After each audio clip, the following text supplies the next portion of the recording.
Vous est-il déjà arrivé de vous sentir complètement à plat? Comme si toute votre énergie, toute votre envie, s'était évaporée du jour au lendemain. On se réveille un matin, et le monde semble gris. Les projets qui nous animaient hier nous paraissent soudain lourds, inutiles.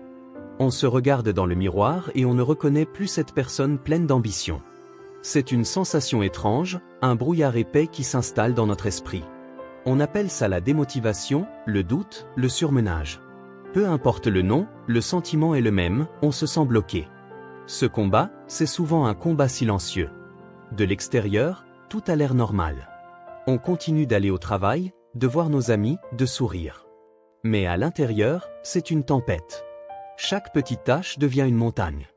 Le simple fait de répondre à un email ou de passer un appel téléphonique demande un effort surhumain. On se dit, à quoi bon? Pourquoi est-ce que je fais tout ça? Les réponses qui nous semblaient si claires avant se sont perdues dans la brume. Et le pire, c'est la culpabilité qui s'ajoute à tout ça. On se voit stagner pendant que le monde continue de tourner. On voit les autres avancer, réussir, et on se sent encore plus en retard, encore plus nul. On se dit qu'on devrait se secouer, qu'on manque de volonté. On s'en veut de ne pas être à la hauteur de nos propres attentes, ou de celles qu'on imagine que les autres ont de nous. C'est un cercle vicieux, la fatigue engendre la passivité engendre la culpabilité, et la culpabilité nous épuise encore plus. Pourtant, cette histoire que je veux vous raconter aujourd'hui, ce n'est pas une histoire de chute.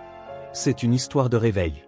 Car même quand tout semble figé, quand on a l'impression d'être au fond du trou, il y a toujours une petite lueur qui attend d'être ravivée. La motivation, cette force incroyable qui nous pousse à nous dépasser, ne disparaît jamais vraiment. Elle est juste en sommeil, endormie sous des couches de fatigue, de stress et de doute. Elle attend un signe, une étincelle pour se réveiller. Cette étincelle peut prendre 1000 formes différentes.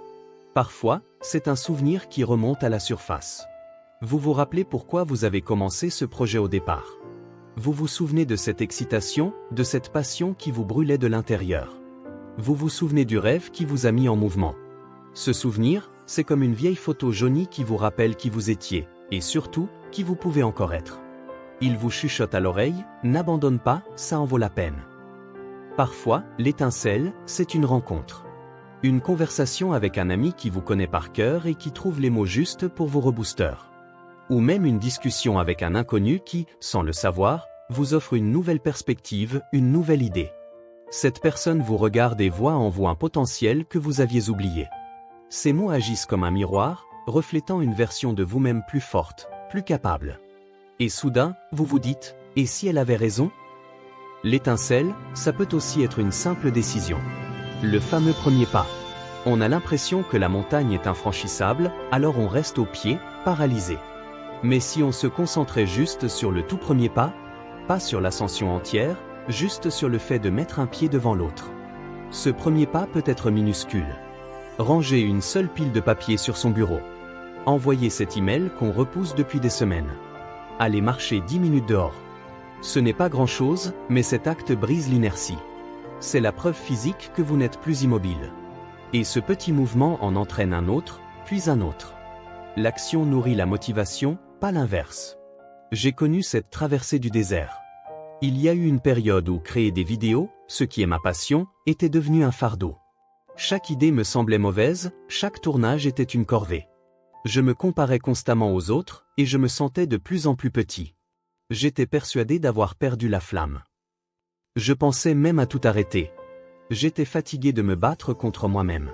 Et puis un jour, en rangeant de vieux carnets, je suis tombé sur mes toutes premières notes, mes premières idées de vidéos. C'était maladroit, un peu naïf, mais c'était rempli d'une énergie folle. Je pouvais presque sentir l'excitation que j'avais ressentie en écrivant ces lignes.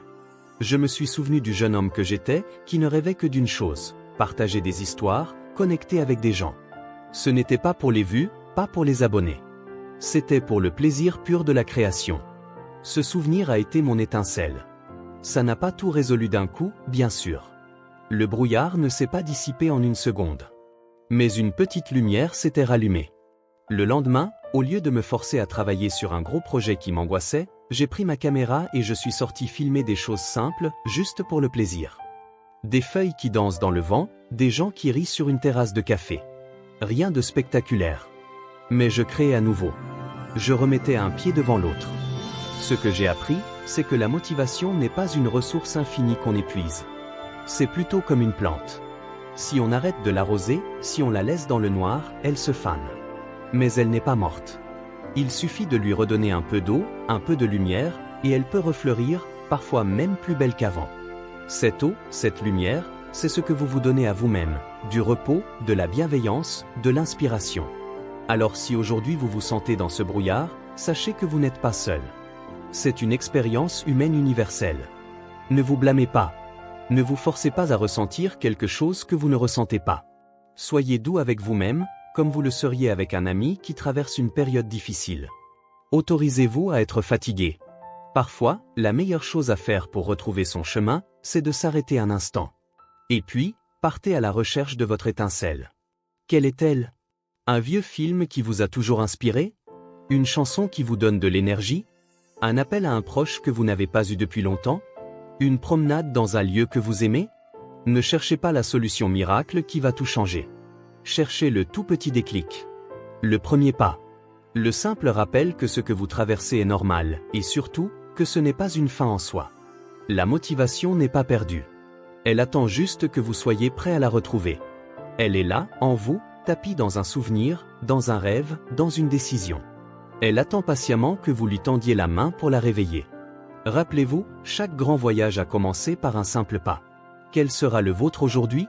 Même le plus petit compte. Il est la preuve que vous êtes toujours en mouvement, que la flamme n'est pas éteinte. Elle ne demande qu'à briller de nouveau.